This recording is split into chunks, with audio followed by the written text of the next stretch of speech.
বিটকয়েনের ১৬ বছর। ১৬ বছর আগে ২০০৯ সালে ভার্চুয়াল মুদ্রা বিটকয়েন চালু হয়। ২০০৯ সালের ৩ জানুয়ারি বিশ্বের প্রথম ও এখন পর্যন্ত বৃহত্তম ক্রিপ্টোকারেন্সি জেনেসিস ব্লক নামে চালু হয়েছিল। এটি এখন মাইনিং নামে পরিচিত। জেনেসিস ব্লক নাম্বার 0 বা 0 নামেও অভিহিত করা হয়। ২০০৯ সালের ৩ জানুয়ারি বিটকয়েনের স্রষ্টা বা নির্মাতা হিসেবে সাতোশি নাকামোটো নামের রহস্যময় এক ব্যক্তি বা কোনো দলের মাধ্যমে বিটকয়েন চালু হয়।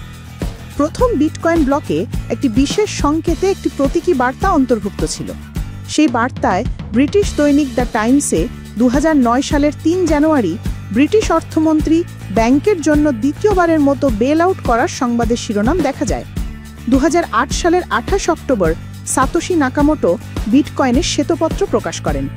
২০০৯ সালের ৩ জানুয়ারি বিটকয়েন মাইনিং শুরু হলে ৩ জানুয়ারি ক্রিপ্টোকারেন্সির জন্মদিন পালন করা হয়। ২০০৯ সালের ৯ জানুয়ারি বিটকয়েন সফটওয়্যার প্রথম প্রকাশ করা হয়।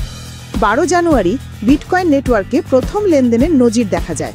সাতোশি ও কিংবদন্তি সাইফার পাঙ্ক হ্যাল ফিনির মধ্যে ১৭০ নম্বর ব্লকে রেকর্ড করা হয়েছিল। প্রথমবার তখন সাতোশি ১০ বিটকয়েন পাঠান হ্যাল ফিনিকে। প্রচলনের পর থেকেই বিটকয়েন নিয়ে সারা বিশ্বে আগ্রহ তৈরি হয়েছে। প্রচলনের পরই হাজার হাজার ক্রিপ্টোকারেন্সি ও ব্লকচেন প্রকল্পকে অনুপ্রাণিত করেছে।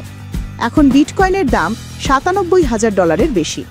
অন্য সব cryptocurrency Ethereum, XRP, Doge coin, সোলানার মতো বিভিন্ন মুদ্রার বাজার এখন ভালো যাচ্ছে।